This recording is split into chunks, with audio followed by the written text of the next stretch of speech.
बहुत पुराने ज़माने की बात है। मुल्क रोशनाबाद की सरजमी पर एक नेक दिल इंसाफ पसंद और जाबाज नौजवान रहता था, जिसका नाम हामिद बिन सलीम था।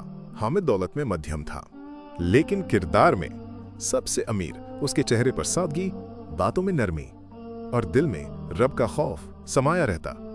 हामिद के वालिद शेख सलीमुद्दीन शहर के मशहूर आलिम और खुदा तरास इंसान थे। उन्होंने बेटे को बचपन से ही इल्म, सब्र और तकवा की तालीम दी थी। हामिद दिन भर मेहनत करता और रातों को इबादत में गुजार देता। लोग उसे प्यार से अमीन शहर कहते।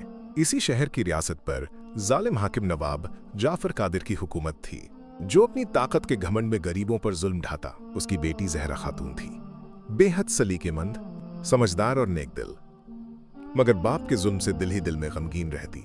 एक दिन बाजार में नवाब के सिपाहियों ने एक बेबस बुजुर्ग से बेइंसाफी की।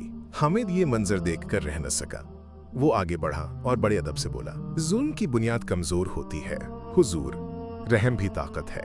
ये बात नवाब के कानों तक पहुंची तो वो गुस्से में आग बगूला हो गया। मगर उसी वक्त जहरा ने पर्दे के पीछे से हामिद की दिलेरी और अखलाक देख लिए। उसके दिल में इज्जत की एक हल्की सी किरण उतर आई। नवाब ने हामिद को दरबार में बुलाया और सख्त लहजे में कहा, अगर तू वाकई सच्चा और बहादुर है तो सरहद पर फैलते लुटेरों के गिरोह को खत्म करके दिखा। हामिद ने खामोशी से सर झुकाया और बोला, अगर ये मेरी कौम की हिफाजत के लिए है तो मैं हर कुर्बानी को तैयार हूँ। हामिद ने कुछ वफादार साथियों के साथ सफर इख्तियार किया। कई दिन और रातों की मशक्कत के बाद वो लुटेरों के अड्डे तक पहुंचा।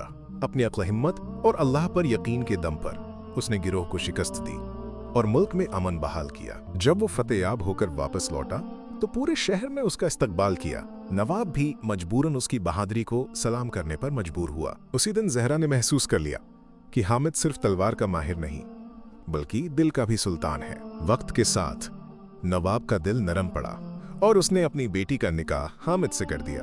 मगर हामिद ने शर्त रखी, अगर ये रिश्ता कायम करना है तो इस रियासत में इंसाफ का राज होना चाहिए।